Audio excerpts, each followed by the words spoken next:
1947 সালের পরে আজকে আমরা 2026-এ। এই স্বাধীন দেশে এখনও মেয়েদের সুরক্ষার কথা ভাবতে হবে। সুরক্ষা এতদিন ধরে দেওয়া গেল না, কোনো সরকারই পারেনি, কোনো শাসক দলই পারেনি। এটা আমাদের লজ্জার কথা।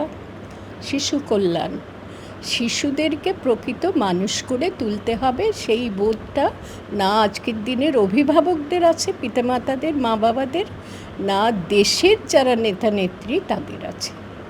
কোনো রাজনৈতিক দলই সরকার গড়তে চায় না, তারা তাদের দলীয় আধিপত্য গঠন করতে চায়।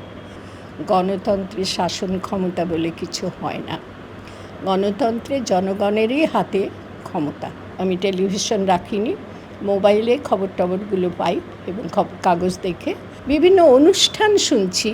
অনুষ্ঠানের মাঝখানে একটা বিজ্ঞাপন এই আসন্ন ভোটের আগে ঢুকিয়ে দেওয়া হয়েছে এবং সেটা এই শাসক দলীয় বিজ্ঞাপন প্রতিটি অনুষ্ঠানের মধ্যে ঢুকে যাচ্ছে। শুনতে বাধ্য হচ্ছি আমরা স্কিপ করে না গেলে। এটা কাদের টাকায়, কোন টাকায়, কোন মানুষদের টাকায়? দেশের উন্নয়নের জন্য যেটা দরকার ছিল সেটা ভোটের প্রচারে এরা ব্যবহার করছে।